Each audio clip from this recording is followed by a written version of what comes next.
Alright, it is time for my top 10 movies of 2024.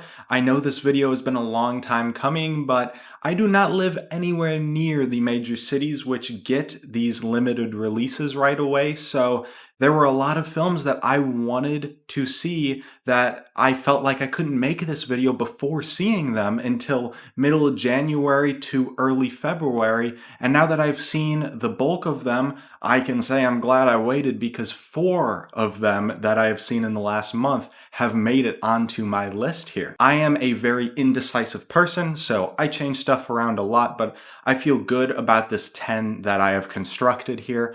Obviously, this is just my opinion. Don't take this too personally. If your favorite that you think is the masterpiece of the year is lower on my list, don't worry about it. It's still one of my favorite movies of the year. It's in my top 10. And if your favorite isn't on here also, don't worry about it. We all have differing opinions. We're all going to have different top 10s. Now for my honorable mentions, I didn't want to just do a list of my number 11 through 20 or so of the year because I find that boring. So I'm just going to shout out some films here that I just want to shout out. Obviously, some will be in that range, some won't be. So for my honorable mentions, I have Hundreds of Beavers, one of the most unique movies stylistically and humor-wise that I just had a blast with. Ghostlight, one of the most emotionally devastating films featuring one of the most overlooked performances of the year from Keith Kupferer. Furiosa, a film that deserved far more love at the box office and with awards. Oh Canada, the latest Paul Schrader movie, which I actually liked quite a lot. Black Box Diaries, my favorite documentary of the year up to this point. The Apprentice, aka the best biopic of the year. Memoir of a Snail, aka the best animated film of the year. Wicked, sorry mom and dad for not having this in my top 10. Challengers, call it a Gen Z film all you want, I loved it. And probably the hardest cut from my top 10, Nosferatu, a film that I really did love a lot, but if I'm being completely honest, there are 10 films that I do like more, and so starting off with number 10, we have I Saw the TV Glow. Now this is a film that I did not expect to be on this list after I first watched it. It was a film that after that first watch I thought, yeah, I liked it, it was a good movie, but I was a little bit confused about some of the themes and the complexities of it. But after I gave it a rewatch a couple months ago, man, I just clicked with everything. I thought this was just such a brilliantly told story. Telling this trans coming of age story with this TV show called The Pink Opaque, which offered sort of a way out of the real world, which was just weighing down on these kids, I thought was a brilliant analogy. And I thought what Jane Schonbrun did telling this story was just so raw and so human. Some of the performances I thought were great. I mean, Jack Haven especially in their supporting role, just one of the best supporting performances of the year, no doubt for me. So I just really connected with what this movie was doing with its complexities on my second watch. And I can safely say that if any movie tackling gender issues and what it means to be transgender should have been recognized for awards this year, it should have been I Saw the TV Glow. Number 9, I'm Still Here. Now this is a film I did a full review for about a week ago, so I'm not going to spend as much time talking about this one. If you want to hear my full thoughts, just go over to that review. But all I can say, man, is this film captures the human element of this story so much better than most films do. It really makes you feel for all of these characters, for this entire family, and especially Eunice Paiva. Fernanda Torres's performance here is just remarkable, an absolute masterclass of subtlety. She was perfect. One of my top 3 favorite performances of the year, without a doubt. I was deeply affected by this story, by these characters. I recommend you go check this one out. Number 8, The Substance. I just got swept up in the insanity of this film. I've seen it 3 times now. I get swept up in the insanity of it each time. Demi Moore, fearless performance, probably her best of her career. Margaret Qualley's great. Dennis Quaid is great. And what this film is saying, I think it has a lot more to say than people give it credit for. Yes, it is blunt with its messaging, but I think the maximalist style that Coralie Farjat injects into this film works really well for that. I mean, she directs the absolute hell out of this film. It's really remarkable work. Go watch that behind the scenes featurette if you can, because it really just highlights how amazing she was directing this film. It gave me everything I wanted for a body horror movie, and it is just so cool that this is going to be winning an Oscar for Best Makeup, maybe Demi Moore as well. We'll see about that one, but the fact that this film even got nominations is just awesome. Number 7 is Sing Sing. Now, I don't know about you guys, but there were not many movies that after I saw them, I walked out just going, yeah, that's winning Best Picture. Like, as you can see, there are 6 movies higher up that I like more than Sing Sing, but Sing Sing was legitimately the only movie I came out going, yeah, that's winning. It just is. And the fact that it isn't nominated for Best Picture is just criminal. The fact that Clarence Macklin wasn't nominated for Best Supporting Actor is just criminal.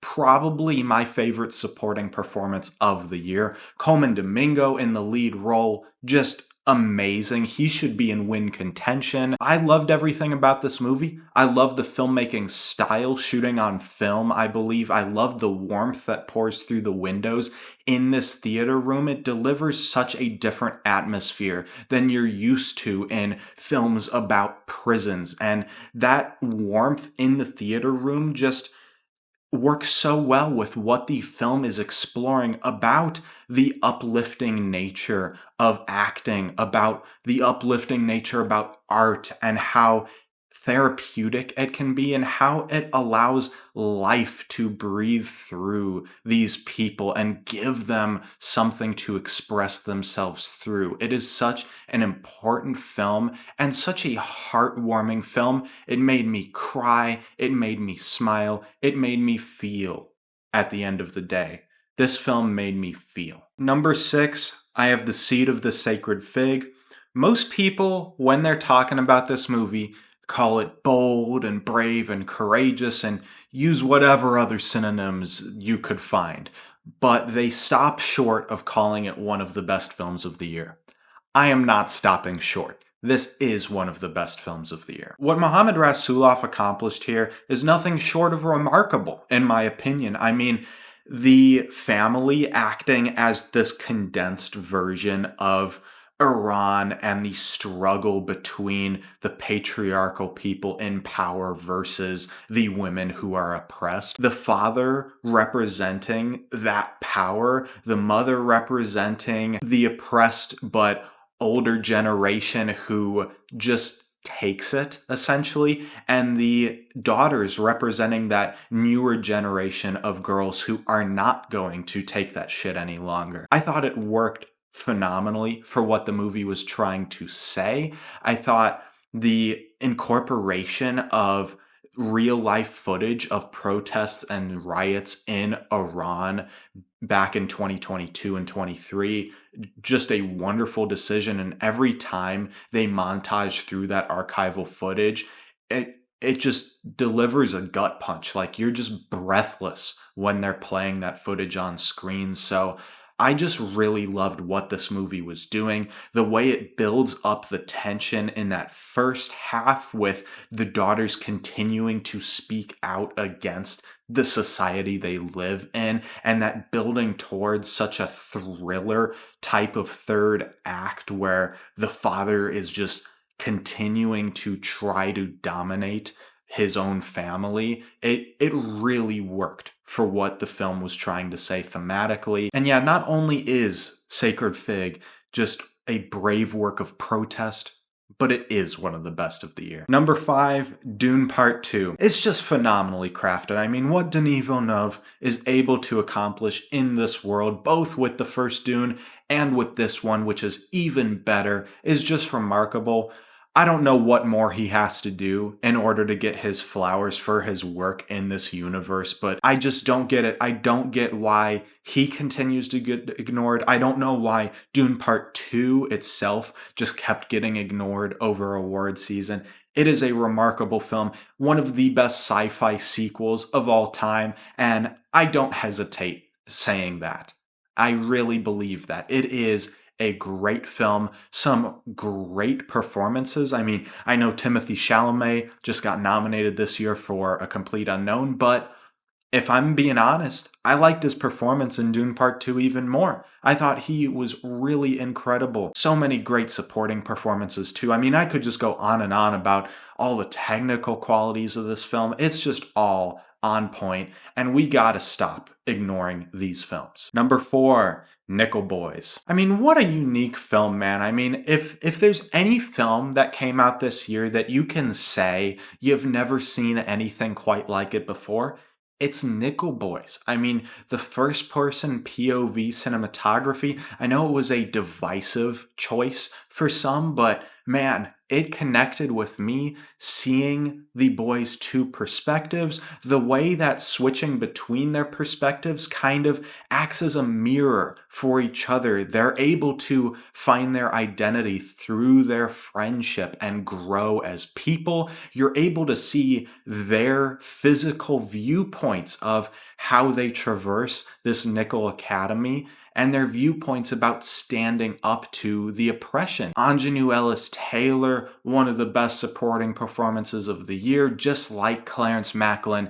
It's just insane to me that she just got completely overlooked. I loved her in this.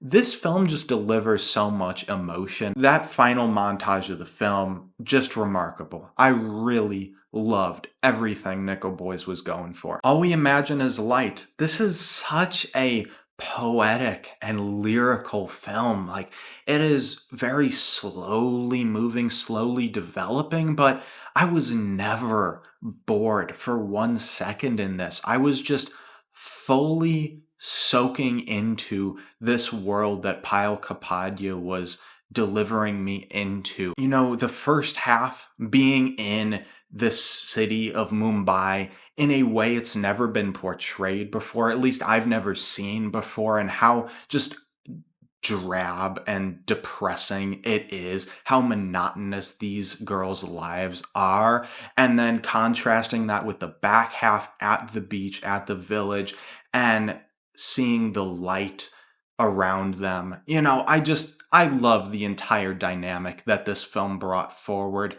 Just so beautiful. Number 2, Honora. Now, I am not going to let the loud minority of people on the internet tell me this is a bad film. It's not. It is one of the best of the year. Honora just delivered everything I wanted. I felt so much during this. One of the funniest movies of the year, one of the most tense and dramatic films of the year, and man, that last scene just delivering such a gut punch. I mean, just what a film. I mean, it delivers so much. Sean Baker's ability to navigate through constantly switching tones and it never feel jarring to do so. Just a remarkable feat of direction and screenwriting. The actors, so good. I mean, probably my second favorite ensemble of the year, only to Sing Sing. I mean, all the supporting performances were pitch perfect, and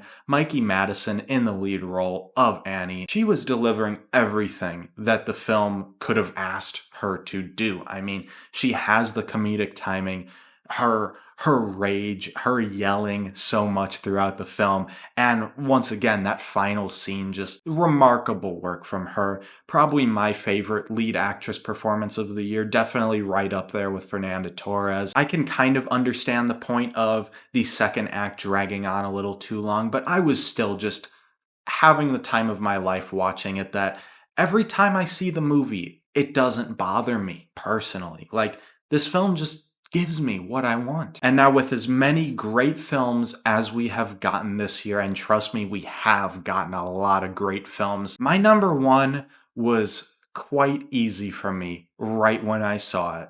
and that is The Brutalist. When I first heard that Brady Corbet, the director of Vox Lux, a movie which I like quite a lot, but I know a lot of others like hate, was making a film that was a genuine massive Oscar contender, I was pretty surprised. I couldn't imagine it. Was he just watering down all of the divisive qualities of his filmmaking that I thought made him so interesting? And man, when I saw it, just blew me away completely. I mean, a straight up American epic through and through. And no, Corbet doesn't sacrifice any of the qualities that make him such a fascinating filmmaker to me.